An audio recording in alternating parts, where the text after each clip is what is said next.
In the program Jones and Company, and today we are speaking with Dr. KevinRome from Fisk University and Reverend Jadorette.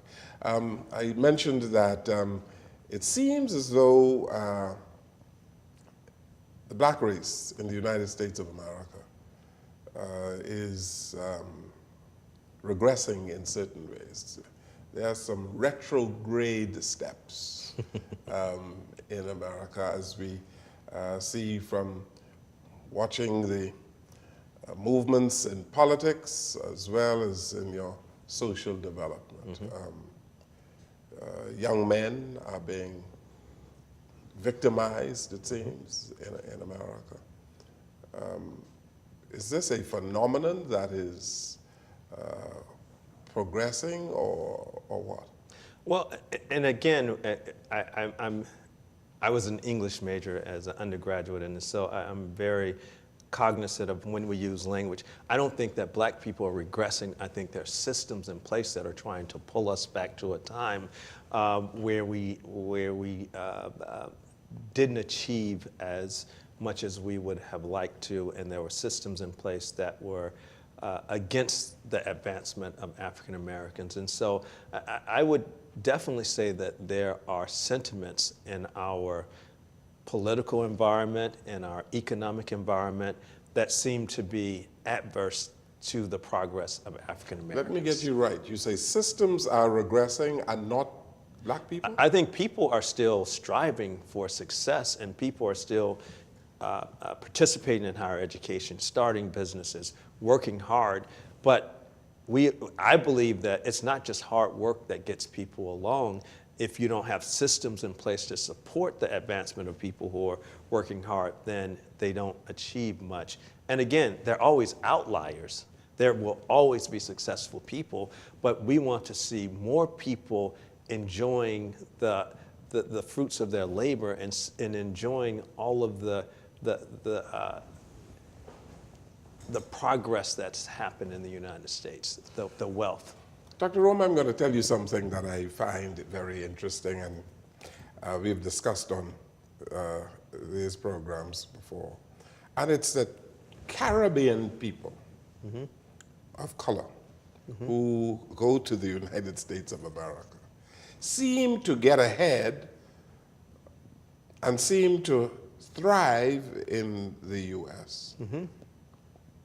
At a faster rate than the African American who was born in the United States of America. Yes. Why?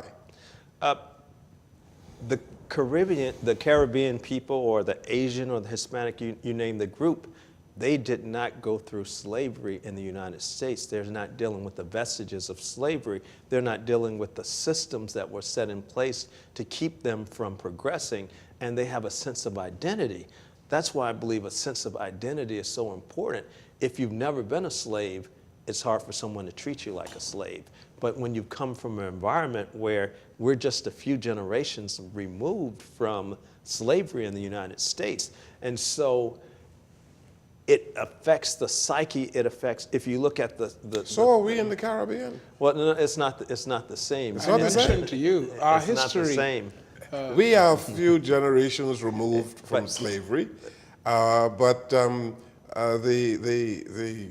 Louis Farrakhan, who has roots in the Caribbean, and Colin Powell, roots in Jamaica, and the list goes on and on. I mentioned to you the other day, Kwame Ture, Stokely Carmichael, who I interviewed before, roots in the Caribbean. These people have moved forward in the United States, and they rose to great heights. Yeah, but do they know anything about Jim Crow, though? That these things, Brother Jones, they don't Harry just... Belafonte would have known about Jim Crow, and Sir Sidney Poitier would know of the Jim Crow era. And they experienced... They lived there in the 40s and 50s. So when's the last time that a lynching took place in the Caribbean?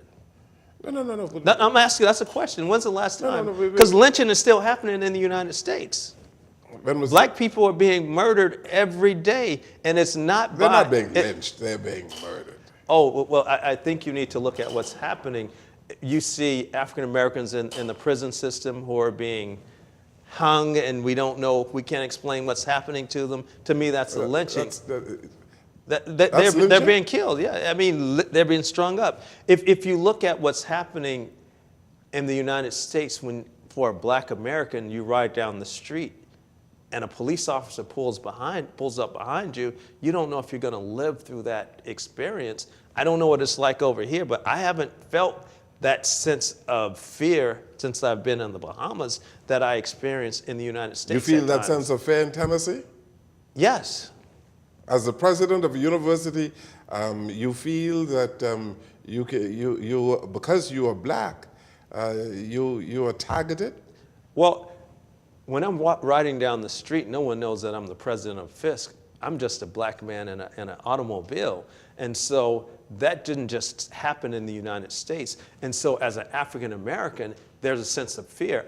I was talking to a Caribbean student, actually a student from the Bahamas who attended our institution.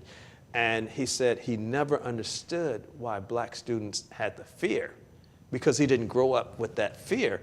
And one day he was pulled over by the police and he was treated a certain way, and it clicked and he understood what they talked about. So if you haven't experienced it, you don't understand what it feels like. But if you ever experience that type of treatment, you understand what you're living, the conditions that you're living under.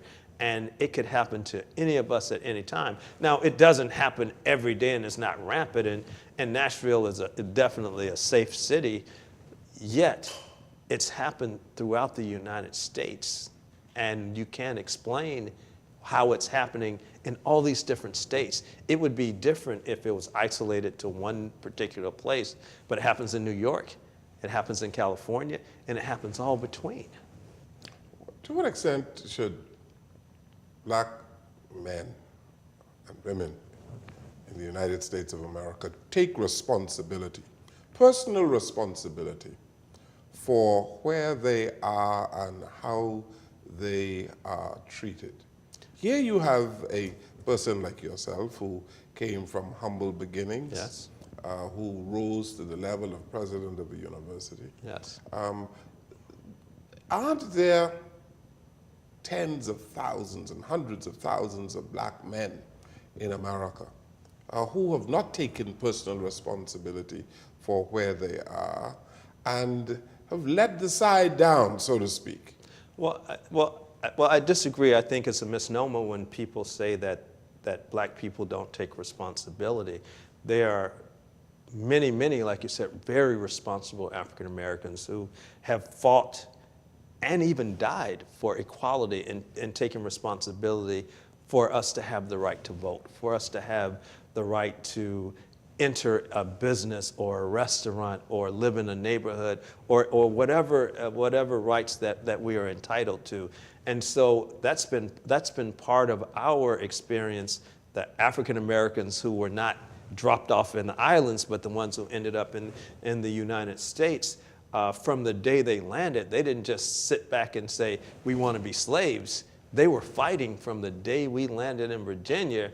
We were saying we don't want to be slaves, and that's why slavery ultimately ended, because Black people just don't sit back and take it. And we don't sit back and take it right now. We empower ourselves, we educate ourselves, and that's why I think our historically Black colleges and universities are so important, because they came out of an attempt to address the issues that we face in the United States, for us to educate ourselves, for us to empower ourselves, for us to know that we can start our own businesses, that we can have our own communities. And it's not to exclude others out, but it's for us to reap the benefits of the United States. But aren't there, President Rome, communities and states in the United States of America, in places like in Chicago, where you have it's called black-on-black crime, homicides on a daily basis. Your jails are chock full of young black men who can be productive, doing some great things in America. And I'm not, I don't want to generalize, Right. but there are far too many of them who have fallen through the cracks and have not taken personal responsibility for where they ought to be. Yes? Well, I disagree with that as well. I think I mentioned systems before. If you look at our judicial systems, they are many times stacked against those same individuals that we're talking about. The system is stacked against them? Absolutely. I don't believe that African Americans create crime more than white people, but we go to jail more frequently for the same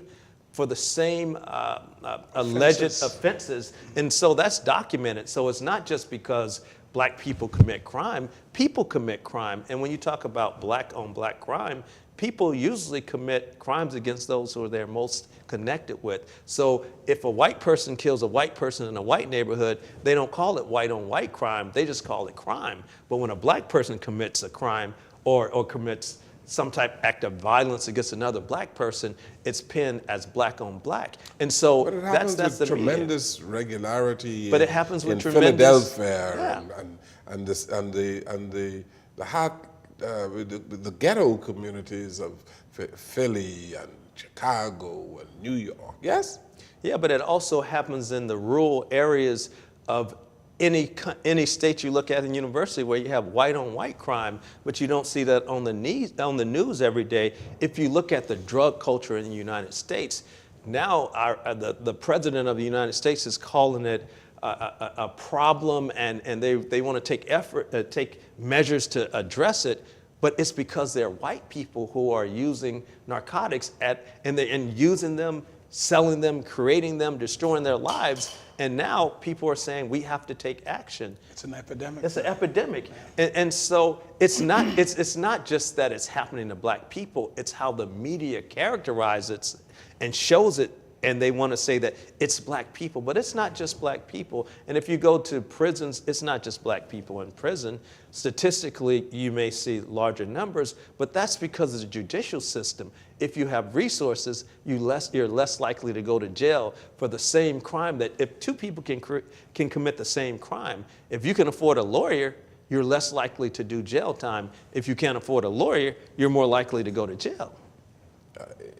Isn't that an oversimplification of the problem of black young men in America? Haven't you heard stories of black men who are dropping out, who are not taking advantage of education and the system of education and the institutions of higher learning in the United States of America? Absolutely, but if you look at the statistics, and I like to look at the statistics, white males are on the same downward trajectory as black males when you look at education in the United States, graduating from high school, attending college, graduating from college. It's not just a black male issue, it's a male issue in the United States, but it's characterized as an African American male issue. And so we have an issue, but I don't just think it's a problem in the United States. I know it's a problem in Europe as well. When you look at the educational system, who's participating, it's highly women at this time. And I don't know the statistics here, but I imagine you probably have more women who are going to college, more women who are finishing high school. And so we have a male problem, not a black male problem. And I think that's how we should characterize it. Okay, let's take another break here. This is our program, Jones and Company, and Dr. KevinRome and Reverend Trajean Jadorette here today. We'll come right back.